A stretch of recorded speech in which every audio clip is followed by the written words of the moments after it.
Are we live? Yeah, we good. We good. Hold on. Hold on. Uh, what's up, guys? How's everybody doing out there? Well, I promised you guys I would do more of these after the show ended, and I do this more for my wrestling fans. So, um, and I do get a lot of questions for this. As you can guys can still see, like the room is pretty much empty. Pictures off the wall. The move is happening sooner.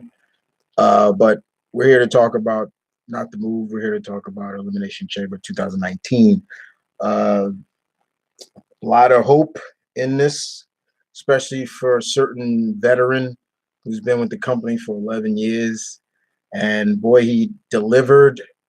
Uh, came up a little short. Came up a little short, but I was proud of Kofi. And I know I'm skipping, but just wanted to give a shout out to Kofi because he did his thing.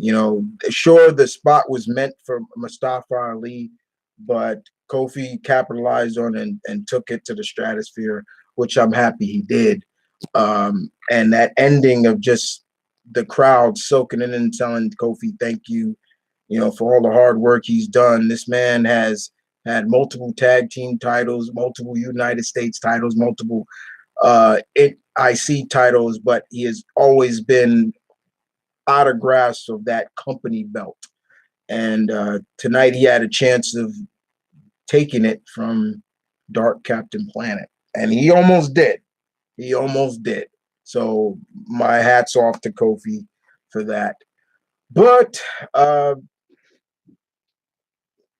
let me get to this thoughts on it. So overall, Elimination Chamber 2019 was fairly good.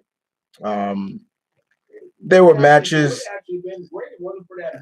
Yeah, there were matches, and there were just some things that just really bothered me in terms of like one thing I think for sure is the length. Like it's proven this is proven once again why this 4 hour stuff now is just ridiculous. It wasn't. It's ridiculous. It's just ridiculous. Now I came into this when the Elimination Chamber match for the women's title was coming on. So I missed a lot of that, fairly a lot. I missed a lot of eliminations. I came in right when Nia pulled just pulled the Looney Tunes and went smack dab into into one of the chambers and took herself out. And then I picked up right where it was down to Mandy and Sasha and Bailey. Overall, Sasha and Bailey winning, it was you shouldn't be shocked. It was building around them from the get-go. I only said, guys, that WWE has always been kind of cheeky and kind of would give a little surprise if if they pulled something out, like to say, oh, you thought they were gonna win, but no, we booked this. They did do. They did with that good false finish with Mandy. Yeah, they did do some stuff, but overall, Sasha and Bailey winning was fine. I was happy for them. They did they deserve it? I don't like to use that word deserve. But they earned it. I would say after their bad year, yeah, maybe they did deserve it. But I was happy for Sasha and Bailey for winning the titles. I like the WWE Women's Champions design. I like it. I know some people that don't like it, but I like it. It's fine.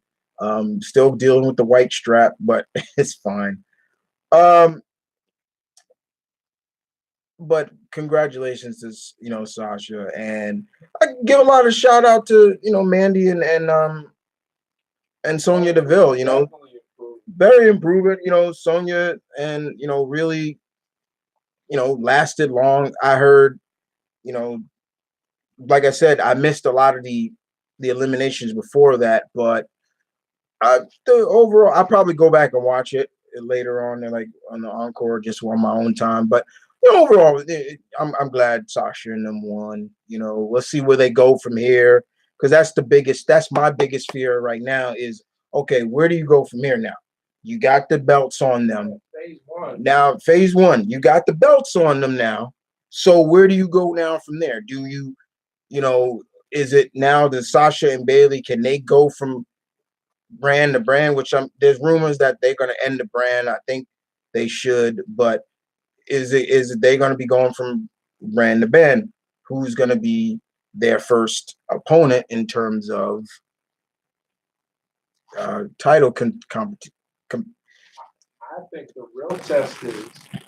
You can come in. I think the real test is.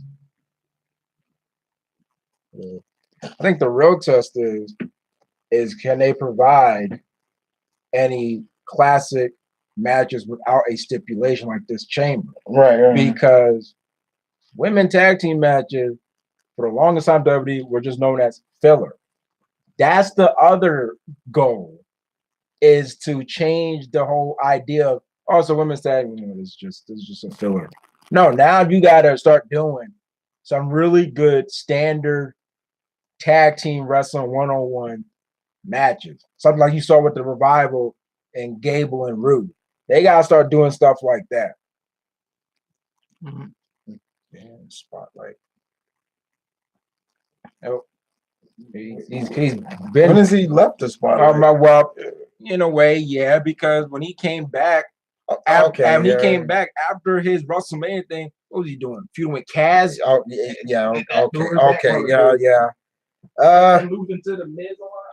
Yeah, I guess that one. The Radical Captain Planet, which is hilarious to me. Hey, where do we go from there?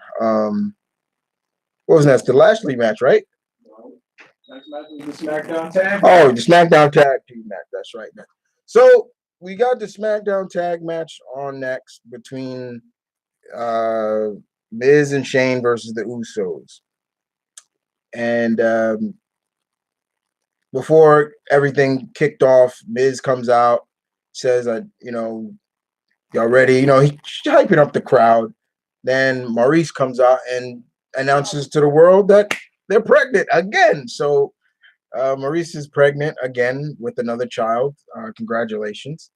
And then Miz goes on and says, I dedicate this match to my father, my child, and my unborn child. And Shane comes out, congratulations, Maurice, and all them things like that. Match was very entertaining, back and forth from both Usos and the Miz and Shane. Shane showcasing like, 46 or not, part-timer or not, the dude can go. Good thing that Jimmy punched him in the face. Yeah, little. It's because Shane is known to get a little hyperactive. He does have hyper, and there are times he will legitimately punch people. Go ask Jericho; he'll tell you. But here it was a decent match. Back and forth, a lot of good counter holding to some interesting spots. Of course, Shane got to get his spots in from just high flying and falling on his back as always. And every time Shane falls on his back, I'm just like, oh, Shane, like, God damn it. Like, but the match really picked up by the end, where Miz basically tells Shane, holds one of the Usos out, and basically asking Shane to go for his famous elbow. He hits it. The leap of faith, he hits it, and it's down to Miz and who was that? I think that was Jimmy. That was Jim, right? I think that was Jim. That was Jimmy. It was Jimmy. Shane took out Jimmy. Yeah, and they were back and forth for a good time. It was. Yeah, that was Miz he countered into a skull crushing finale let me rewind a little bit, because there was one spot Miz gets kicked. Jimmy goes up for the splash, and Miz gets his knees up. Boom, goes into a pin, but kicks out. Thought that was gonna be it. Next, Jimmy tries to get up. Jimmy tries to do another move, and Miz counters it into a skull crusher finale. He even yells it, "It's over!" And he says, "It's over, baby!" And wow. Now, this is where I kind of felt this was a little. I'm like, okay, this is for some reason now Jimmy is dead weight, and Miz has to pull his whole head and body over just to move Jimmy, and it goes, and then Miz has his back. Now, how many times have we seen this spot? The back, they're leaned back on the opponent instead of forward, going into the pin. 1, 2, and then Jimmy somehow reverses it. 1, 2, 3, and the Usos regain the titles again. Now, that was that 6 times. Now, there are a lot of speculations of why they did that. Why there's been a lot of speculation coming in, like, oh, we keep hearing a lot of people are unhappy, things like that, and we all say like maybe WWE wants to keep people happy, keep them happy. Like, okay, give them the belts. I don't care. It's just that now the story goes where, okay, now that the Usos got the title back, and seeing the way Miz looked at Shane when Shane finally regained consciousness a little bit, he's really depressed. I'm like, you hear him literally say, "I'm sorry," and they go out the ring, and you're thinking, okay, now here was what I was thinking. I was thinking, okay, this is where Miz is gonna turn. I'm like, this, him saying I'm sorry, but he's gonna blame Shane because Shane wasn't there, on the floor or something like that. But no, he didn't. He just was, I'm sorry. And, Shane's like, yo, it was just it looked genuine. Did look genuine. And Shane just like, yo, it's all right. It's all right. Like, he's a little disappointed, but yeah. Now, my biggest problem with this is come Tuesday, the Usos better not come out and say they wiped the floor, because they just got away with that win. They probably will, because they did come across heelish in this. Yeah, they did come across heelish. They came, but yeah, they come off like, yeah, we won, like we told y'all, blah blah. But the fact is, they just got that win, and just goes to show you that when some people thought the whole cops thing seemed like that didn't pay. Yeah, that was also there. That was also the biggest rumor. The big rumor was also since is Jimmy, got arrested. It was like, oh, there's gonna be some punishment for that, but like it wasn't. But yeah, a fairly good match. These Shane and Miz are really coming into some. I know, and this is from a guy who isn't as big of a Miz fan. I respect him as a heel and things like that, but I've never been that over on him. But I will admit, everything he was genuine about that, and even at backstage, like he was beating himself up about it, until Shane, I know, Miz, go home, just go, Mike. He literally called him Mike. He said, Mike, go home, like go home. I'll see you Tuesday. It was like, okay, but yeah, it was title change. That was the first title change in a sense. Next match, of course, was seeing my boy Finn Balor in a handicap match against Bobby Lashley, and as Malcolm likes to call my doppelganger, Lio Rush. I don't see it. I don't. And if he is, he's a doppelganger I don't like. He's from an earth I don't give a damn about. Anyway, I don't remember them saying that this was for the Intercontinental title. I thought this was a match. If Finn won, he will get one in the future. But no, I must have missed it. Now, the main story about this was is Leo the weak link? Is he the weakest link in this duo with Lashley and himself?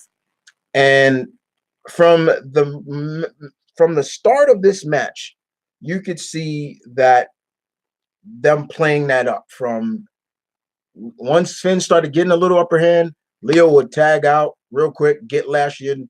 Lashley would do his thing, use his power to take out Finn, and then bring Leo back in, or Leo would distract Finn enough to Lashley again. There were some spots in there just like I just was like, Finn, how you not see Lashley as big as he is? Like, how you not see him?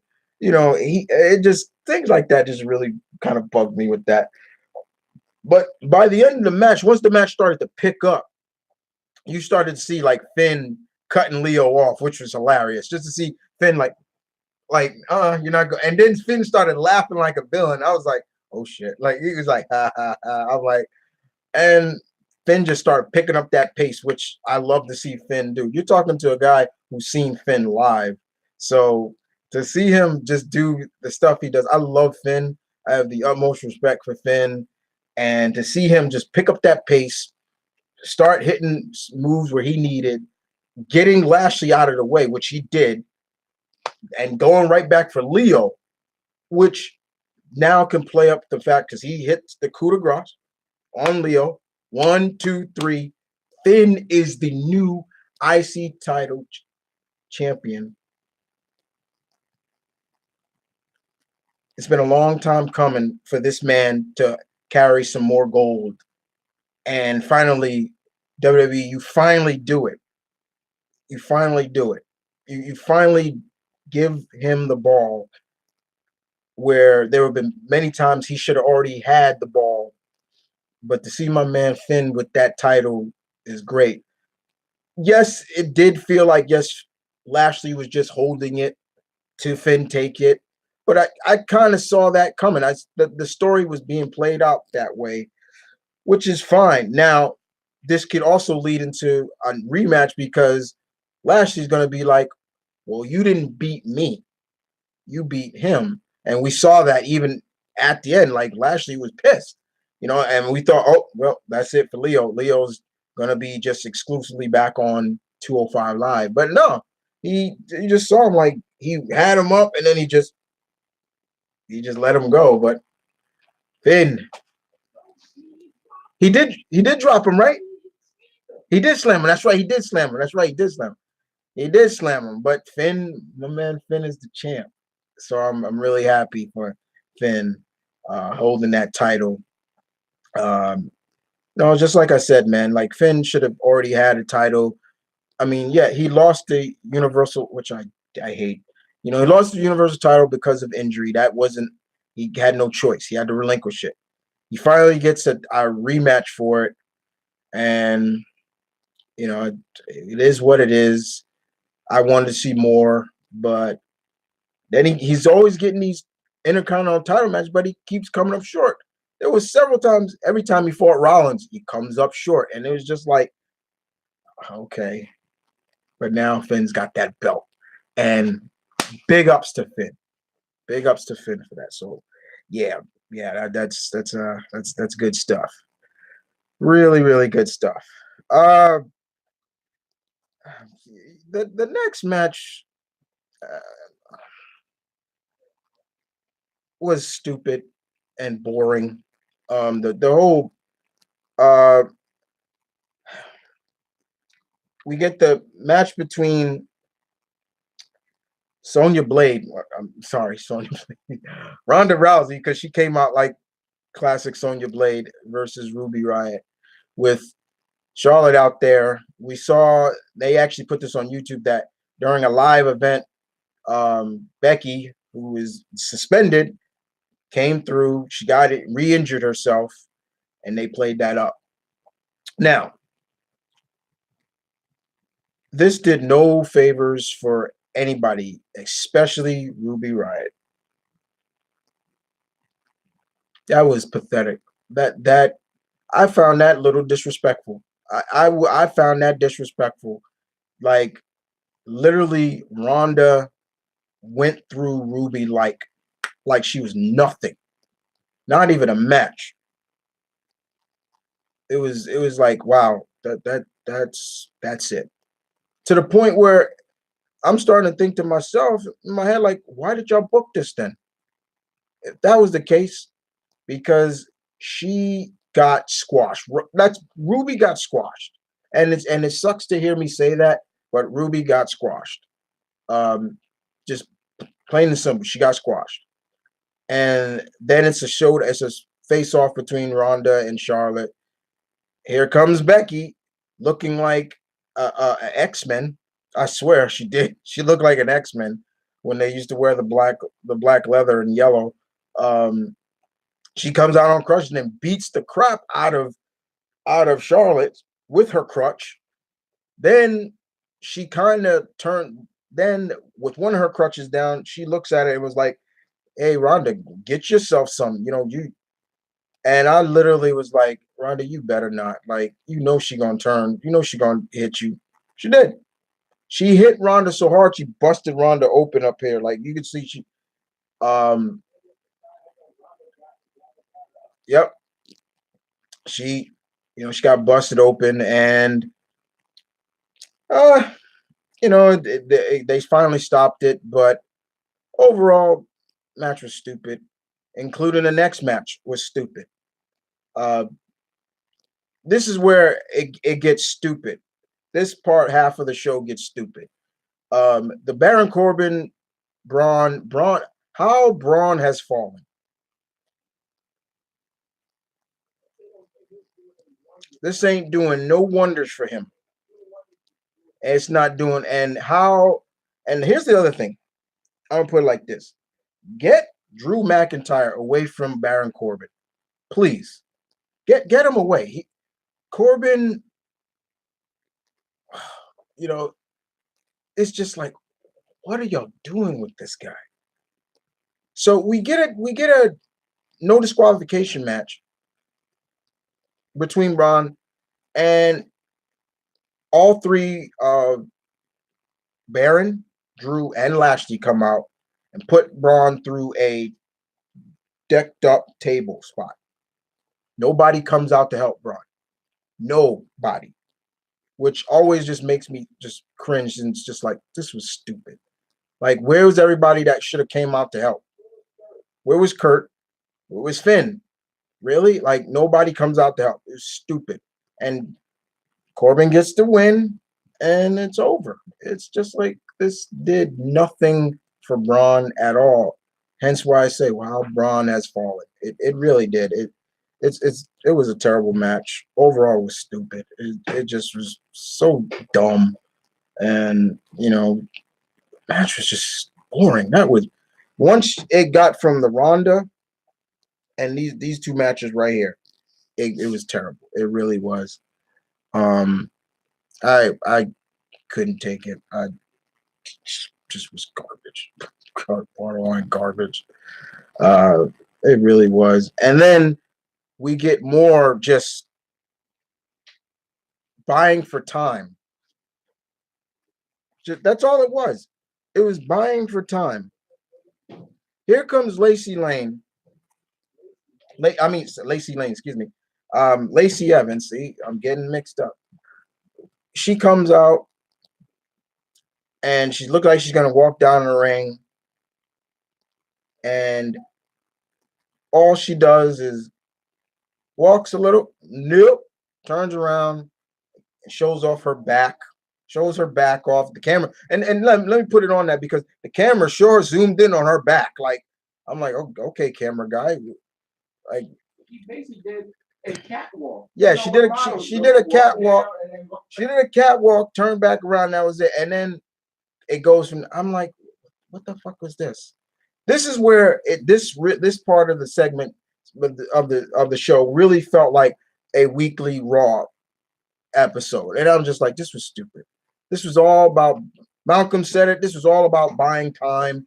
It was stupid. You know why else is dumb? But I'm thinking on that buying time for it can go exactly 4 hours. People still didn't go 4 hours. Yeah, it was stupid. It was dumb. This was This was stupid. This was so stupid. I don't know what they were thinking with this, and hence, once again, I keep saying, this is the reason why these pay-per-views should not be 4 hours. Each one of them are now 4 hours. Every pay-per-view now is 4 hours. They should have kept it the way it was. The big four, the granddaddies, stay 4 hours. The rest of them are 2.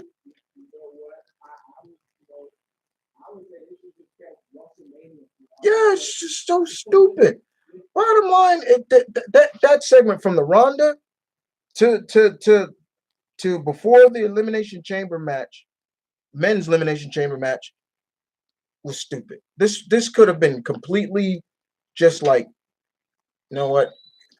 And it's almost to the point where I look at the Ronda match and I say, why wasn't this on the kickoff show? You know, that's how bad it was. And yeah, you put Buddy Murphy on the kickoff show, who I still don't believe is a cruiserweight. But he's damn good. But he don't need to be. He shouldn't be in that. He shouldn't be segregated. Yeah, I put the emphasis on segregated to that division. You know, guys like him and Cedric and I'll throw Tony Nese in there because he's coming around. You know, these guys should not be segregated to that division. Yeah, Ali should not be the only one stepping out.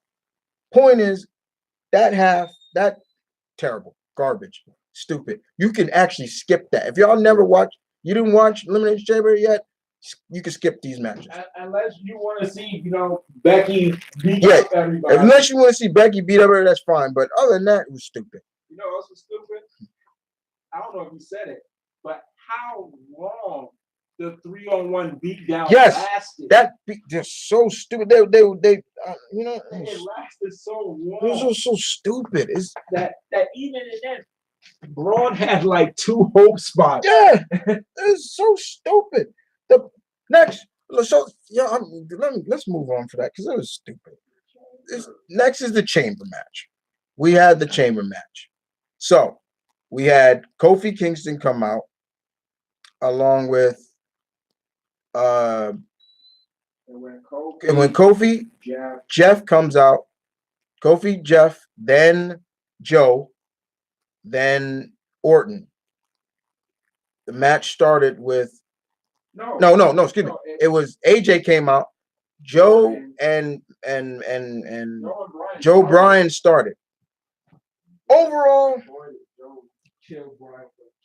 let's be real. Joe, I'm not gonna disrespect him, but as much as I love Samoa Joe, WWE is failing with him, and it's so sad to see where he was in NXT and see him now. It really is. I think people just lost. Them good old boys in the back have lost faith. Like he's injury prone. You know, I don't know, but it bothers me every time. Point is, I say that because every time Joe comes out and cut these badass promos, what he don't deliver. He don't deliver. It's like you're becoming Bray Wyatt. Good talker, but you don't do it. But he was killing Bryan with them chops. Oh my God. He killed Bryan with those chops. Before Jeff got in, Jeff does his thing, but for me with Jeff, it's just like every time I see Jeff, I'm happy to see him, but I cringe every time he does a high spot now. Because for me, it's like, I don't want to see this guy in a wheelchair or something like that. Or, I want him to be around to be able to move around with his daughters. I'm not an animal like that. I don't want to see him hurt. But yeah, Jeff does his thing. AJ comes in next.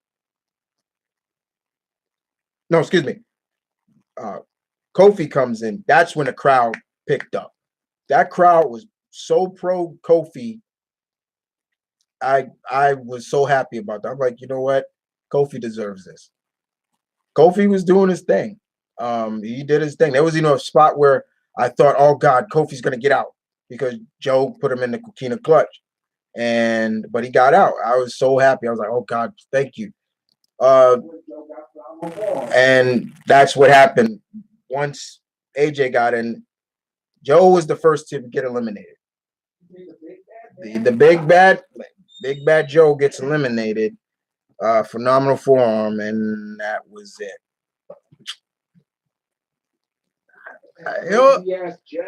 Great. Then there's another spot in here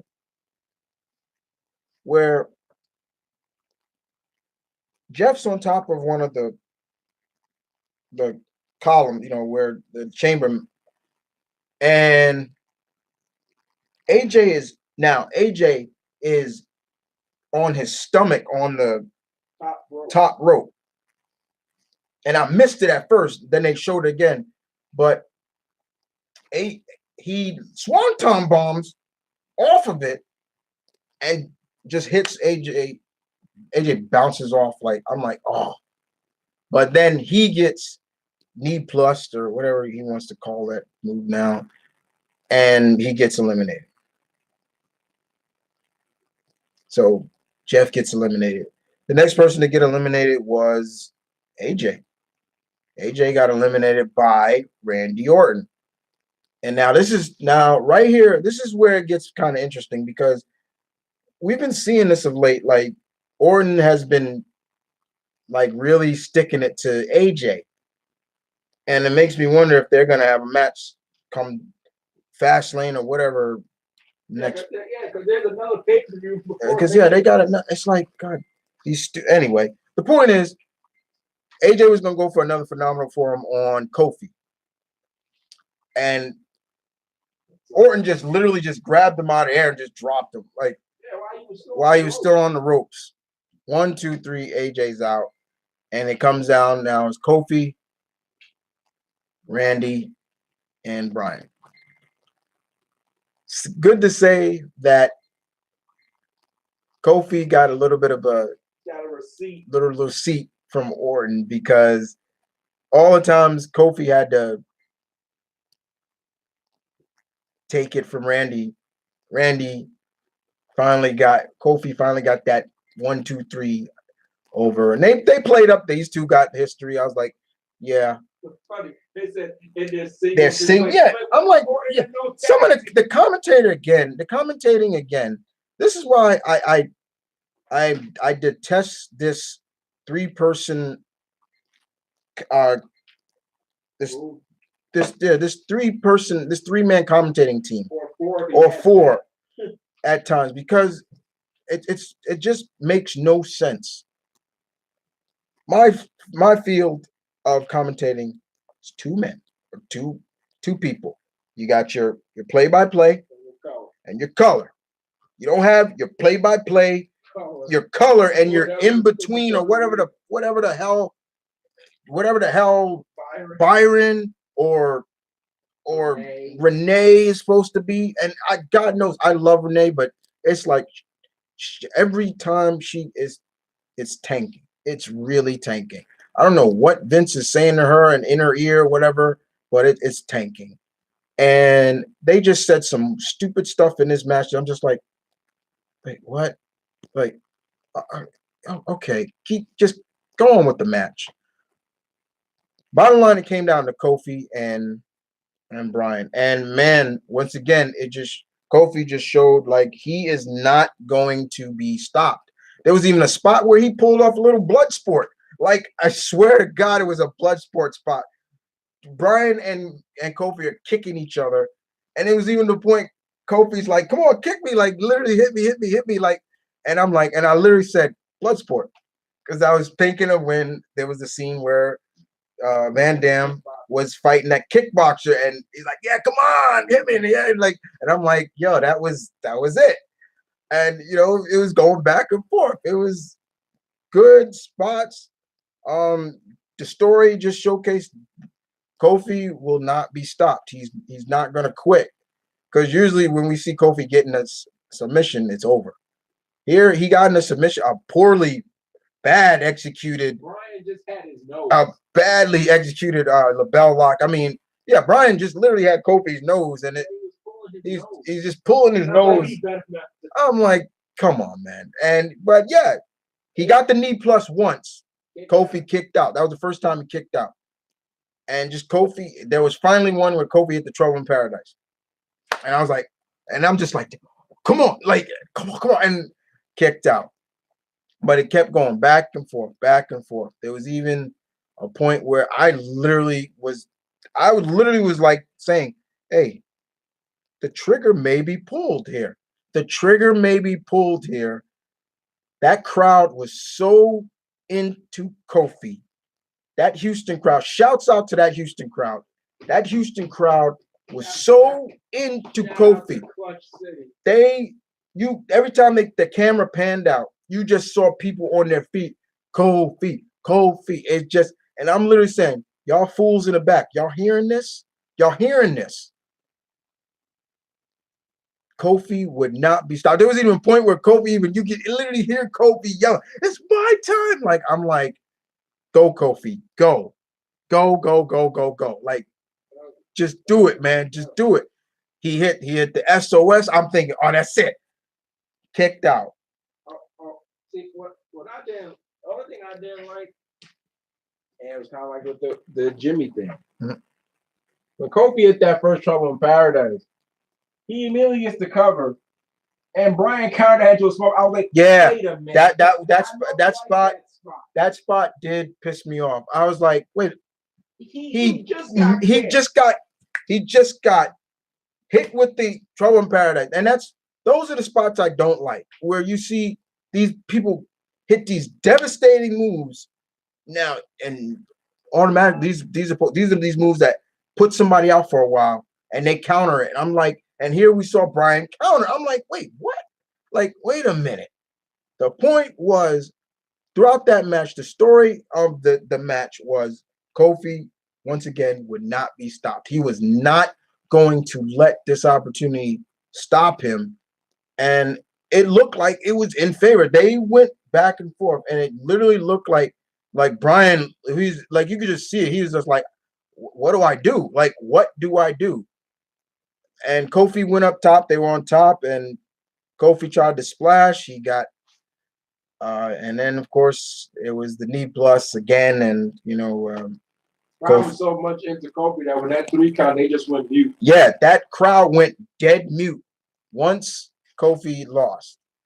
But I hope that opened eyes to them good old boys in the back. Like, stop holding these guys back. Like, stop. Like, did you see that crowd? Like, did you see how much? What I loved about this match was just the fact that the New Day came out and they picked Kofi up. You hear them whispering in his ear, like, you did this, man. 11 years, you did this. This was your time. You seen Kofi like shake his head, yeah. And at first, I heard Malcolm said that. Who said it? Said he thought it was gonna be in the chat. Nate was like, when they got to the ramp, because they saw the what they call it, the signature. Yeah. The trademark. The trademark. And then the music suddenly stopped, and I'm thinking, oh, they're gonna do DIY again. Yeah. But they did right at the stage. Yeah. Like, oh, this is DIY. But Kofi, I love the fact that they held Kofi up. Kofi gets this round of applause from that whole crowd. Because as soon as Brian won, Brian was gone. So it literally they ended it just with the spotlight on Kofi. It literally ended with just everybody just thanking Kofi. Now, and you just see them just like, yeah, this was all for you. Thank your people. It was great. It was so great to see that, because I've been saying, probably a lot of us have been saying for years, Kofi's got what it takes. A lot of us know the story between his push that he was supposed to get with Randy and how that went. But this guy has held every title with this company except for that company belt. Shouts out being for the first time in a long time that the WWE Championship main event. Let's be honest, the WWE pay-per-view, WWE title main event at pay-per-view. Now, let's talk a little bit real quick before I go, I see some comments. I want to read these comments real quick. This is a little fettuccine, fettuccine 96. Favorite match tonight? Is that I was that your favorite match tonight? Because I would say that probably was it. The Undisputed Era should be the new commentating team. Okay. And Renee Young sucks on comment. It's it's not that she sucks. It it's no, she sucks, but it's also it is a lot of doing like what she's being fed. Because in the beginning she was good, and now she keeps. I'm not sure because that revival match when she just pulled that 180. Yeah, I'm not. I'm just talking legitimately. Like her stock has literally continued to drop every show. Yeah, and that's what I'm saying. So yeah, it's now the point where she's in the area of she sucks. yeah, Like we want the old Renee back. yeah. We Where's the want old? Renee from talking? Yeah, smack. where's We the want old when Renee? she And that's the actually problem. had personality. That's the problem. She you could see this is forced. This is being forced, and it's the crap that I don't like. Now, what I was gonna say before I wrap this up is there's a lot of talk of if they would have pulled the trigger with Kofi as champ. And I always said, why not? Why not? Yeah, and that's always gonna be my biggest argument. Anytime somebody says, "Oh, don't get why should Kofi hold back?" They gave it to Jinder. You gave that title to Jinder out of the blue for what? And don't give me that garbage about they did it because they were moving into India, and he was just a marketing tool and that's all it was. You got something legit with Kofi, and I don't even care if he had like a month reign. The fact that y'all pulled that trigger, what is stopping Kofi from having that belt? Is that going to halt Brian's put? No, it's not. Like I said, I wouldn't have a problem if Kofi won it out and Brian got it back to the next pay-per-view. The point is, what's stopping Kofi? Now, there's also this rumors, like Malcolm told me earlier, is the fact that people would have said, oh, they only did it because it's Black History Month. That'll be another big excuse. But the fact, how that match ended, I'm hoping WWE looked at that and was like, okay, we can't stop this. We have to keep this going. This goes beyond. This goes beyond February, the month of February. We got to keep this going. We cannot just, that was just a one and done. Yes, Kofi was injected into this match because of what happened to Mustafa Ali. Yes, that in some ways that was supposed to be Mustafa Ali instead of Kofi, and that kind of rhymed. But unfortunately, Mustafa suffered a concussion, and that eye. Mostly just the concussion. I think it's the concussion. But yeah, you ain't supposed to be wrestling with no concussion. Even don't matter. So yeah, but WWE, now the ball is in your court, and you good old boys in the back who are don't slip this. Don't let this slip. Okay, no more Brian and my man AJ. I love AJ, but no more of that. That's over. Okay, y'all got now something with AJ and Orton. Start rolling that. Start building that up. Brian needs an opponent, and why not Kofi? Why not Kofi? Somebody just already thought what they think it is. Who? They think it's Owens. They think Owens gonna come back. Did you see his thing on Raw? Oh, what did he say? He kind of cut. He was bowling and looked like, oh, this guy's a baby now. He's with his family. I'm like, everybody's like, they're gonna have to do it. They'll be like, it's gonna be Owens. He's gonna have a redemption story. He's gonna come back as a big family man, baby face, and he's gonna finally get his big mania moment.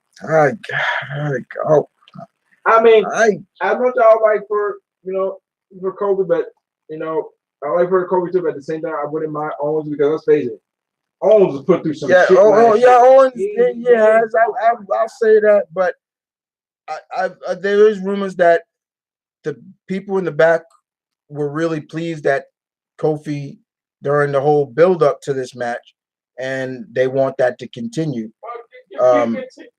Then do it. Don't stop it. Do it. Do it. And that's always the question. If somebody ever says to you, why give him a title shot? Y'all can throw the whole thing back in somebody's face. Gender. Because now it's to the point, that's what I say. Where's Gender now? Where's Gender now? Where is he now? And that's all the time I say about people going into Hall of Fame. It's the same thing. Like, oh, you can't put him in a. They put fucking Coco Beware in that. For what? Doing this. Hey man, the son power driver. Whatever. Anyway, y'all. Overall, like I said, my thoughts on Elimination Chamber is fairly good. There was some just stupidity. Best match would have to be it was all Kofi. This match was all last 10 minutes. Last 10 minutes. It was all about Kofi. The Elimination Chamber, men's Elimination Chamber was great. But shouts out to Finn finally capturing some gold. So I'm happy for that. Keep that ball running. Shouts out to Bailey and Sasha for becoming the new women's champ. Because let's be honest, guys, there have been WWE women's champion before, but WWE likes to get brain dead on their own history. So not only brain dead, they just like doing revisionist. Yeah, they just like to change up their own damn history. They like to do like reboots and all that other stuff. But shouts out to them. I'll give Ronda. She looked good as in Sonya Blade, but poor Ruby. That should have never been done like that. So much for Dangerous Ruby. That was just terrible on that part. I'm gonna curse. Fuck that Baron Corbin match, and fuck that Lacey Evans bullshit that came out too. I think somebody just told her to go watch. It's ridiculous. Next up will be Fastlane, guys. They need to cut some of these pay-per-views. There's no build up at all. Yeah, they got until March 10th. Oh, wait, March 10th. It's still the 17th. They only got 3-4 weeks. They got 3 weeks to build. Man, get out of here, man. Anyway, I noticed our troop was on the show. He's the United States champ. You guys take care. To all my wrestling fans out there, you guys keep watching. Let's see where this goes this week on the weekly shows. I'll be back again for another pay-per-view, which will be Fastlane. I promised you guys I would at least live event reviews of the pay-per-views. But yeah, you guys take care. I'll see you guys next time. As always, my pack. Peace, one love, stay tuned, keep it real. And I'm out.